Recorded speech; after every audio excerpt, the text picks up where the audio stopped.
With the rise of the Bleach series since its announcement in 2020, much of the community and fanbase has been left in the dark, specifically around about what precisely us as the Bleach fans can expect in the future, and what really we can just look forward to in general. With of course popular questions like, will the anime be good? Will there be censorship? Will it be seasonal or ongoing? Will the light novels be adapted? Will we get the 1,000-year Blood War flashback? Will we get a new generation? Will Burn the Witch get Bleach cameos? And will the manga continue? All these questions are valid and questions that I myself have as well. But with that being said, more questions are better than no questions. Since the Bleach manga ended in 2016, there was only one question. Will the Bleach anime return? And that's the only question that many fans cling to. And the only straw we could grasp onto. With hindsight, that one answer of yes became the biggest fortune in this roller coaster. Yet the biggest anxiety. I've answered many questions in this video already, but the one I want to focus on is,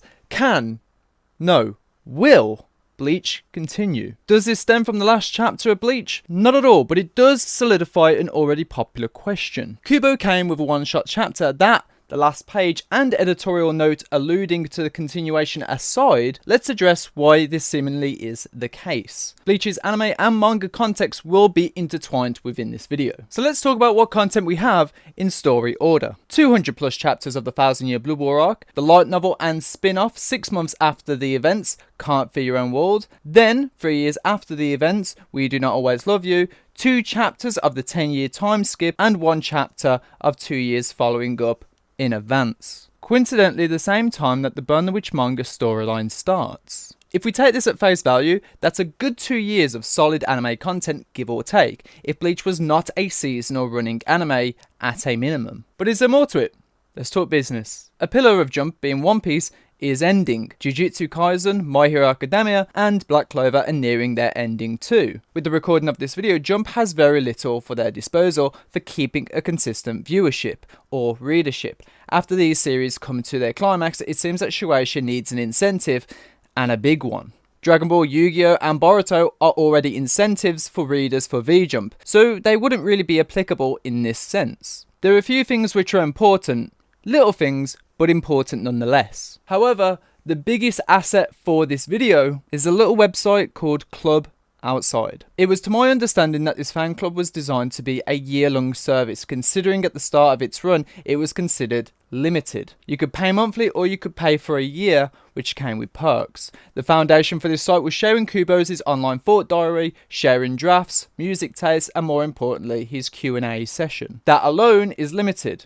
How long and how much content can you truly have to justify its high price point? As time would go on, only the Q&A section and the art posts would be the only relevant reasons for fans to use it. However, the site has expanded since. It's opened up a store, and in order to have a store you need things to sell. Creating a movie tab, with this movie tab only displaying one video of Kubo drawing a page from the last chapter. But here's the kicker. These 2 tabs rely on one simple rule: new content. Without new content, these new pages are redundant. No new Kubo drawings means no merchandise to sell at the exclusive store. Keyword: exclusive. Jump stores will always sell their Bleach merchandise, but in this case, it is exclusive, that you can only get from this website. And of course, the movie page needs more Kubo footage, meaning new video material. The point of the matter is, this website is only as relevant as there is more Bleach manga material. This website has not been used for any anime content as of yet,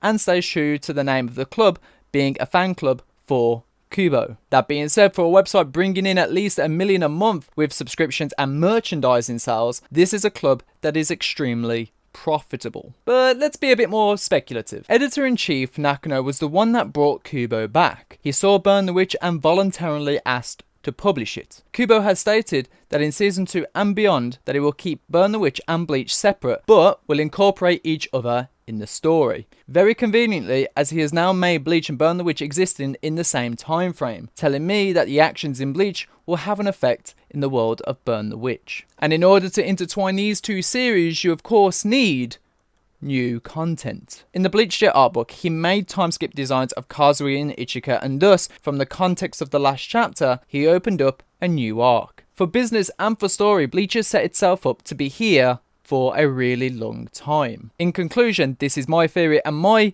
opinion and perspective on what I think, keyword think, we will have. We will have our Bleach 1000-Year Blood War anime, and then we'll get animated versions of the light novels, which has already had voice actors in preparation. We could have We Do Not Always Love You thrown in that mix as well. We could have a Dragon Ball Super situation where Shueisha and Kubo can write exclusive mini stories or movies filling in between the 7 to 10 year time gap. Then we'll have the last chapter.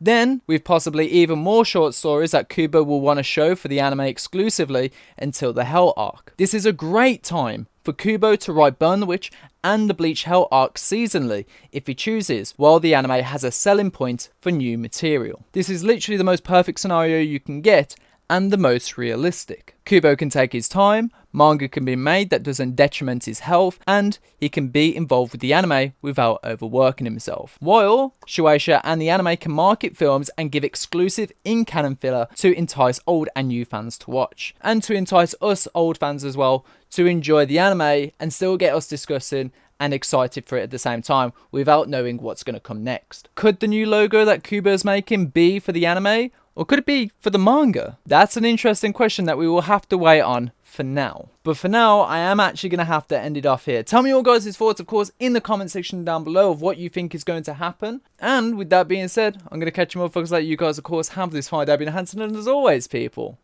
peace out.